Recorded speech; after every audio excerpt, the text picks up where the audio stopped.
Amidst many other Bollywood celebrities who have been tweeting about the Tanushree Datta Nana Patekar sexual harassment case, Renuka Shahane too has raised her voice in support of the actress. Renuka, who hasn't worked with either Tanushree or Nana, has penned a long note talking about how Nana is known for his temper as much he's known for his talent and social services towards farmers. Renuka also spoke about how only Tanushree's career got affected after the torturing incident and others continued their lives normally and even got work ahead.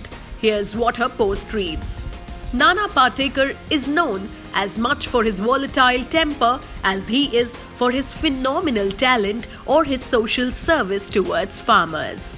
Many men and women from the film industry have faced this wrath.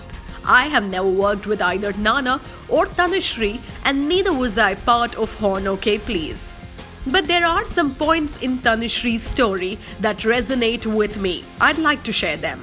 Number 1, Tanushree made it clear that she was uncomfortable with a certain step in the dance and did not like Nana's gesture touch during that step. Even if Nana's intentions might not have been to molest her, couldn't he, the director and the choreographer, come up with a step that made her feel comfortable? Is the workplace meant for terrorizing people or about working in a healthy atmosphere? Would the film have suffered earth-shattering if the steps were changed so that an actor felt more comfortable?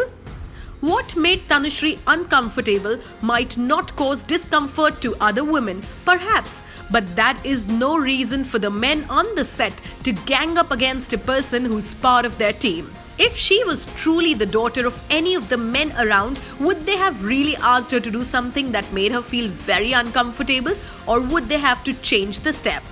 शायद यही फर्क है बेटी जैसी और असली बेटी होने में. Number 2. As if 4 full-grown men weren't enough against one girl, allegedly some members of a political party were called in to intimidate Tanushree and her parents. If that is not a huge overreaction, then what is? Allegedly, the political party wanted Tanushree to apologize for hurting the pride of Maharashtra. Can you believe this? Would this behavior to force a girl uncomfortable with a dance step really make Maharashtra proud? Isn't the pride of Maharashtra enshrined in respecting women and making it safer for women to live life? Talk about ironies. Number 3. And now, let's come to the aftermath. Whose career did this incident affect? None of the men had a difficult time. Their ego had won. The men got all the support that any industry gives to powerful men. The only person who was traumatized was Tanushree.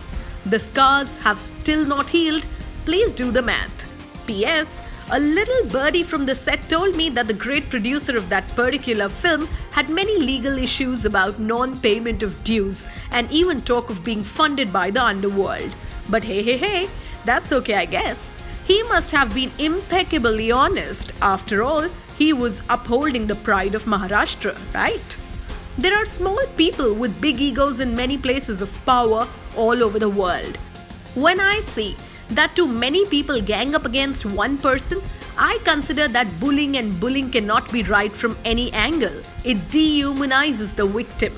According to me, Tanushree has been very brave, not the victors of that day.